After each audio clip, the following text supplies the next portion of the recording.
इधर उत्तराखंड में यूसीसी को लेकर विवाद और भी ज्यादा गहराता जा रहा है। All India Muslim personal law board ने यूसीसी का कड़ा विरोध करते हुए इसे पूरी तरह से अस्वीकार्य बताया। बोर्ड के राष्ट्रीय प्रवक्ता डॉक्टर सैयद कासिम ने तर्क दिया है कि किसी भी राज्य सरकार के पास यूसीसी लागू करने का अधिकार नहीं है। ये संवैधानिक रूप से केवल केंद्र के क्षेत्राधिकार में आता है।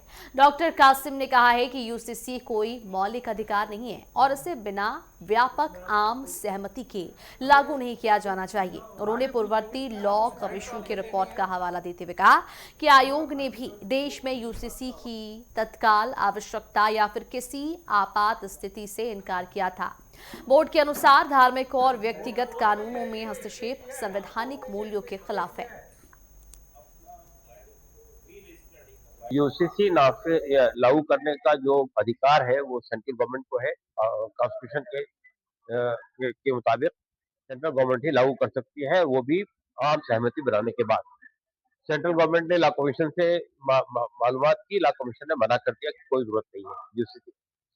तो अब ये स्टेट गवर्नमेंट ने जो सिलसिला शुरू किया है, पहली बात तो ये कि स्टेट गवर्नमेंट को अधिकार नहीं है।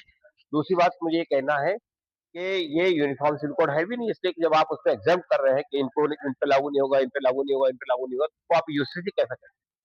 और तीसरी बात ये कि आप उसके जरिए से हमारा जो फंडामेंटल अधिकार है, फंडामेंटल राइट्स है, उसको वंचित कर रहे हैं। मिसाल के तौर पे हमें ये अधिकार है आर्टिकल 25 के तहत में और 26 के तहत में कि हम अपने धर्म के मुताबिक जिंदगी गुजारे, धर्म के मुताबिक धार्मिक कानूनों पर अमल करें। और दूसरी बात ये बताऊं मैं आपको कि ये जो मुस्लिम पर्सनल लॉ है, ये भी सिर्फ रिलीजियस कानून नहीं है। हमारे देश में 1937 के अंदर ये कानून मंजूर हुआ है, शरीयत एप्लीकेशन एक्ट 1937।